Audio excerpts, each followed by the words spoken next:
The boy pulled the pin on a grenade and tossed it into the lake to blast fish. Seeing no reaction for a long while, he threw another. What surfaced weren't fish, but corpses. He stared numbly, without a trace of fear. The war had triggered a toxic gas explosion, utterly destroying the ecosystem. Even humans were now few and far between. With his father recently dying of illness, the boy had no family left. He resolved to leave this hellhole, but before departing, he must exact revenge on his neighbor. Vuoi leggere adesso? Leggere, brutta merda. Allora? E allora non mi serve un cazzo.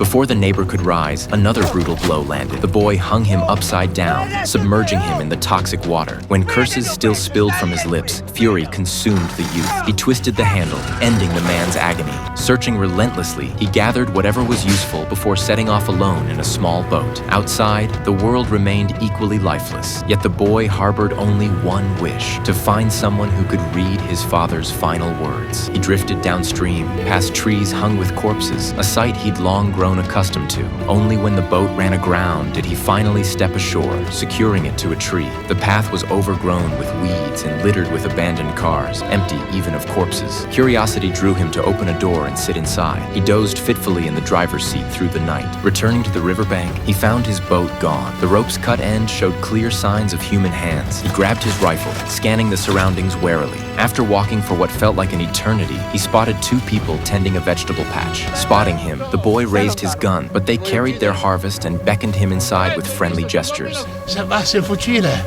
ora ti diamo da mangiare.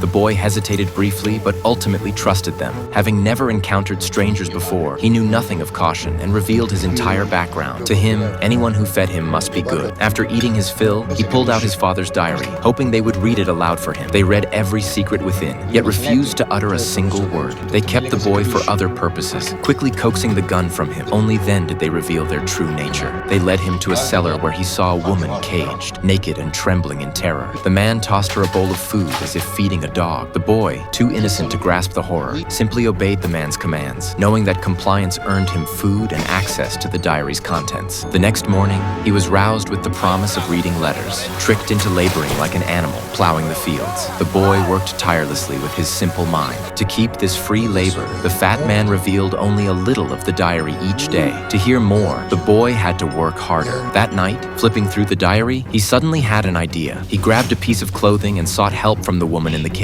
She glanced at it and said her father could read. If they could escape this place, they could learn the entire story. After a moment's hesitation, the boy finally opened the cage.